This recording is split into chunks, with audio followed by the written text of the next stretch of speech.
ಆತ್ಮೀಯ ಕೇಳುಗರಿಗೆ ನಮಸ್ಕಾರ. ಕರ್ಜಿಯವರು ಒಮ್ಮೆ ಕಲ್ಕತ್ತಾಗೆ ಹೋದಂಥ ಸಂದರ್ಭ. ಆಗ ಅಲ್ಲಿ ನಕ್ಸಲೈಟ್ ಹಾವಳಿ ಹೆಚ್ಚಾಗಿದ್ದರಿಂದ ಹಾಸ್ಟೆಲ್ನಲ್ಲಿ ಇರಲಿಕ್ಕೆ ಆಗ್ತಿರಲಿಲ್ಲ.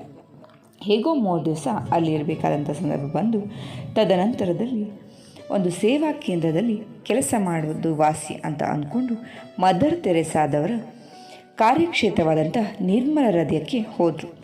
ಅಲ್ಲಿದ್ದ ಸಿಸ್ಟರ್ಗಳಿಗೆ ಇವರ ಪರಿಚಯವನ್ನು ಹೇಳಿಕೊಂಡು 3 ದಿನ ನಾನು ಇಲ್ಲಿ ಕಾರ್ಯಕರ್ತನಾಗಿ ಸೇವೆ ಮಾಡ್ಬೋದೇ ಅಂತ ಕೇಳಿದ್ರು.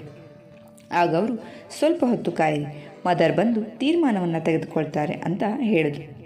1 ಗಂಟೆಯ ನಂತರ ಮದರ್ ತೆರೇಸಾ ಬಂದರು.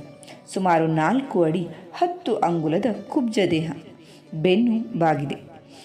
ಅವರಿಗಿಂತಲೂ ಹೆಚ್ಚು ಮುಖದ ನೆರಿಗೆಗಳನ್ನು ಕರ್ಜಿಗೆಯವರು ನೋಡಿರಲಿಲ್ಲಾಗಿತ್ತಂತೆ. ಅದಕ್ಕಿಂತ ಹೆಚ್ಚು ತೇಜವುಳ್ಳ ಮುಖವನ್ನು ಕೂಡ ಕಂಡಿರಲಿಲ್ಲ. ನೀಲಿ ಮಿಶ್ರಿತ ಬೂದು ಬಣ್ಣದ ತೀಕ್ಷ್ಣ ಕಣ್ಣುಗಳು ಹೃದಯದೊಳಕ್ಕೆ ತೂರಿ ಹೋಗುವಂತೆ ಇದ್ದವು. ಆಕೆ ಬಂದು ಕರ್ಜಿಗೆಯವರ ಬಳಿ ಯಾವ ಜಾತಿ ಅಂತ ಕೂಡ ಏನನ್ನು ವಿಚಾರಿಸದೆ, ಆಯಿತು ಇಲ್ಲೇ ಇರು, ಸಮಯ ಸಿಕ್ಕಾಗ ಫಾರ್ಮಸಿಯಲ್ಲಿ ಔಷಧಿಗಳನ್ನು ನೀಡು ಅಂತ ಹೇಳಿ ಇರಲಿಕ್ಕೆ ವ್ಯವಸ್ಥೆಯನ್ನು ಮಾಡಿದ್ರು. ಆಗ ಇನ್ನು ಮದರ್ ತೆರೇಸಾ ಅಂತ ಜಗತ್ಪ್ರಸಿದ್ಧಿಯನ್ನು ಹೊಂದಿರಲಿಲ್ಲಾಗಿತ್ತು. ಬಹಳ ಜನ ಅವರನ್ನು ಸಂಶಯದ ದೃಷ್ಟಿಯಿಂದಲೇ ನೋಡ್ತಾ ಇದ್ರು. ಮಧ್ಯಾಹ್ನ ಒಂದು ಘಟನೆ ನಡೀತು. ಸುಮಾರು 2 ಗಂಟೆಯ ಹೊತ್ತಿಗೆ ತೆರೇಸಾರವರು ಮಿಷನರೀಸ್ ಆಫ್ ಚಾರಿಟೀಸ್ನ ಕಾರ್ಯಕರ್ತರು ಒಬ್ಬ ಮುದುಕಿಯನ್ನು ಎತ್ಕೊಂಡು ಬಂದರು. ಆಕೆಗೆ 80ರ ಮೇಲೆ ವಯಸ್ಸಿರ್ಬೋದು. ಮೈ ಮೇಲೆ ಎಚ್ಚರವಿಲ್ಲ, ಏನೇನೋ ಬಡಬಡಾಯಿಸ್ತಾ ಇದ್ಲು. ಬೆಂಕಿಯಂತೆ ಮೈ ಸುಡ್ತಾ ಇತ್ತು. ಆಶ್ರಮದ ಒಂದಿಬ್ಬರು ಸಿಸ್ಟರ್ಗಳು ಆಕೆಯನ್ನು ಕರೆದೊಯ್ದು ಮೈವರಿಸಿ ವೈದ್ಯರನ್ನು ಕರೆಸಿ ಚಿಕಿತ್ಸೆಯನ್ನು ಆರಂಭಿಸಿದ್ರು. ಮದರ್ ಆಕೆಯ ಕಾಲನ್ನು ಒತ್ತುತ್ತಾ ಬೆನ್ನ ಮೇಲೆ ಕೈ ಆಡಿಸ್ತಾ ಸಾಂತ್ವನವನ್ನು ಹೇಳ್ತಾ ಇದ್ದಾರೆ. ಕರ್ಜಿಯವರಿಗೆ ಬಂಗಾಲಿ ಭಾಷೆ ಬರೋದಿಲ್ಲವಾದ್ದರಿಂದ ಆ ಮುದುಕಿಯ ಬಡಬಡಿಕೆ, ಮದರ್ ಅವರ ಸಾಂತ್ವನ ಎರಡೂ ಕೂಡ ಅರ್ಥ ಆಗ್ತಾ ಇರಲಿಲ್ಲ. ಮತ್ತೊಬ್ಬ ಸಿಸ್ಟರ್ಗೆ ಕೇಳಿದ್ರಂತೆ. ಅವ್ರು ಹೇಳಿದಿಷ್ಟು, ಮುದುಕಿ ಸಂಪ್ರದಾಯಸ್ಥ ಬ್ರಾಹ್ಮಣ ಮನೆತನಕ್ಕೆ ಸೇರಿದವಳು, ಬಹಳ ಬಡತನ. ಆಕೆಯ ಮಗ 1 ವರ್ಷದವನಿದ್ದಾಗ ಗಂಡ ತೀರಿ ಹೋದ. ಬಂಧುಗಳು ಆಕೆಯ ತಲೆ ಬೋಳಿಸಿ ಕೆಂಪು ಸೀರೆ ಉಡಿಸಿ ಹೋದರೆ ವಿನಃ ಬೇರೆ ಏನನ್ನೂ ಸಹಾಯ ಮಾಡಲಿಲ್ಲ. ಆಕೆ ಮತ್ತೊಬ್ಬರ ಮನೆಯಲ್ಲಿ ಅಡಿಗೆ ಕಸ ಮುಸರೆ ಮಾಡಿ ಮಗನನ್ನು ಬೆಳೆಸಿ ಶಿಕ್ಷಣವನ್ನು ಕೊಟ್ಟು ಮದುವೆಯನ್ನು ಮಾಡಿದ್ಲು. ನಂತರ ಏನೋ ತಕರಾರು ಬಂದು ಮಗ ಇವಳನ್ನು ಮನೆಯಿಂದ ಹೊರಹಾಕಿದ್ದಾನೆ. ದೇಹದಲ್ಲಿ ಶಕ್ತಿ ಇರುವವರೆಗೂ ಕೆಲಸ ಮಾಡಿ ಬದುಕಿ ಸಾಗಿಸಲಿಲ್ಲ. ನಂತರ ಭಿಕ್ಷೆಯೇ ದಾರಿಯಾಯಿತು. 2 ದಿನಗಳಿಂದ ತಿನ್ನಲಿಕ್ಕೆ ಏನೂ ಸಿಕ್ಕಿಲ್ಲ. ಜ್ವರ ಬೇರೆ. ಕಂಗಾಲಾಗಿ ಕಾಳಿ ದೇವಸ್ಥಾನದ ಹತ್ತಿರ ಎಚ್ಚರ ತಪ್ಪಿ ಬಿದ್ದಿದ್ದಾಳೆ. ಈಗ ಬಡಬಡಿಸ್ತಾ ಮಗನಿಗೆ ಶಾಪ ಹಾಕ್ತಾ ಇದ್ದಾಳೆ. ಮದರ್ ಆಕೆಗೆ, ಛೇ, ಮಗನಿಗೆ ಶಾಪ ಹಾಕ್ತಾರಿಯೇ, ಬಿಡು, ಆತ ಬಂದು ನಿನ್ನನ್ನು ಕರೆದುಕೊಂಡು ಹೋಗ್ತಾನೆ, ಯಾರನ್ನು ಬೈಬೇಡ ಅಂತ ಸಮಾಧಾನವನ್ನು ಹೇಳ್ತಾ ಇದ್ದಾಳೆ ಅಂತ ಹೇಳಿದ್ವಿ. 4 ಗಂಟೆಯ ಹೊತ್ತಿಗೆ ಔಷಧಿಯಿಂದನೂ ಆರೈಕೆಯಿಂದನೂ ಆಕೆಗೆ ಎಚ್ಚರ ಬಂತು. ತಕ್ಷಣ ಕಾರ್ಯಕರ್ತರು ಆಕೆಯಿಂದ ಮಗನ ಮನೆ ಅಡ್ರೆಸ್ಸನ್ನು ಪಡೆದು ಪತ್ರವನ್ನು ಕಳಿಸಿದ್ರು. ಆತ ಅವರೊಂದಿಗೆ ಹೇಳಿ ಕಳಿಸ್ದ, ನನಗೂ ನಮ್ಮ ತಾಯಿಗೂ ಯಾವ ಸಂಬಂಧವೂ ಇಲ್ಲ. ಅದನ್ನು ಮುದುಕಿಗೆ ಹೇಳಿಲ್ಲ. ಸಂಜೆಯ ಹೊತ್ತಿಗೆ ಮುದುಕಿ ಪೂರ್ತಿ ಹುಷಾರದಂತೆ ಕಾಣ್ತು.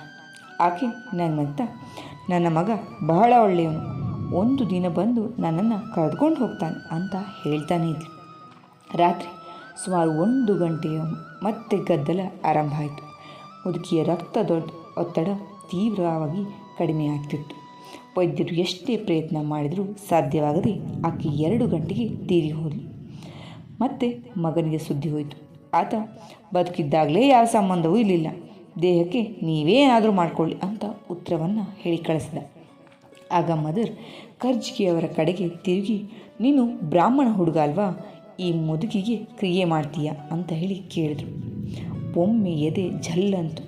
ಒಂದು ಕ್ಷಣ ಕರ್ಜಿಗೆಯವರು ಯೋಚಿಸಿದಂತೆ. ಅವರು ಬಂದಿದ್ದು ಸ್ವಯಂ ಸೇವಕನಾಗಿ. ಸ್ವಯಂ ಸೇವಕರಿಗೆ ಆಯ್ಕೆಗಳಿಲ್ಲ. ಆಯಿತು ಅಂತ ಹೇಳಿ ಎಲ್ಲ ಕ್ರಿಯೆಗಳನ್ನು ಮಾಡಿ ಹೋದ್ರಂತೆ. ಯಾವ ಜನ್ಮದಲ್ಲಿ ಅವರು ಆ ಒಬ್ಬ ತಾಯಿ ಇವರಿಗೆ ತಾಯಿಯಾಗಿದ್ದರು. ನಿರ್ಮಲ ಹೃದಯಕ್ಕೆ ಬಂದು ಸ್ನಾನ ಮಾಡಿ ಬಂದು ಕುಳಿತರಂತೆ. ಮನಸ್ಸು ಭಾರವಾಗಿತ್ತು. ಮದರ್ ಪಕ್ಕದಲ್ಲಿ ಕುಳಿತು, ಯಾಕೆ ಮಗು, ಬೇಜಾರಾಯಿತಾ ಅಂತ ಹೇಳಿ ಕೇಳಿದ್ರಂತೆ. ಆಗ ಕರ್ಜಿಗೆಯವರು ಹೇಳಿದ್ರಂತೆ, ನೀವಿಷ್ಟೆಲ್ಲ ಪ್ರಯತ್ನ ಮಾಡಿದ್ರೂ ಆಕೆ ಬದುಕಿಲಿಲ್ಲವಲ್ಲ ಅಂತ ಹೇಳಿ. ಆಗವರು, ಇಲ್ಲ ಮಗು, ದುಃಖ ಪಡಬಾರ್ದು, ಆಕೆ ಸಾವಿನಲ್ಲಿ ಘನತೆಯನ್ನು ಪಡೆದಿದ್ದಾಳೆ ಅಂದ್ರಂತೆ.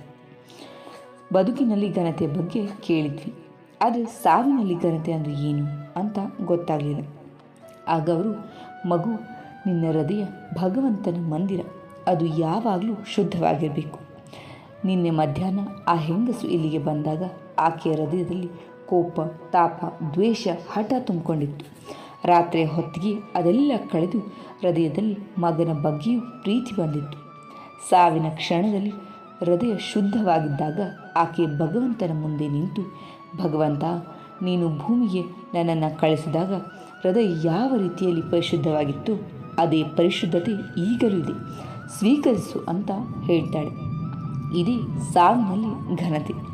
ಸಾವಿನ ಕ್ಷಣದಲ್ಲಿ ಹೃದಯದ ಪರಿಶುದ್ಧತೆಯೇ ಒಂದು ಘನತೆ. ಆತ್ಮೀಯರೇ, ಈ ಕಥೆ ಹೇಳಲಿಕ್ಕೆ ಕಾರಣ ಇಷ್ಟೇ. ಇದು ಘನತೆಯ ಬಗ್ಗೆ ಅನೂಹ್ಯವಾದಂಥ ವ್ಯಾಖ್ಯೆ.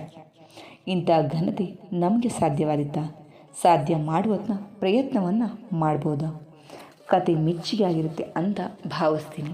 ಕೇಳಿದ್ದಕ್ಕೆ ಹೃದಯಪೂರ್ವಕ ಧನ್ಯವಾದ.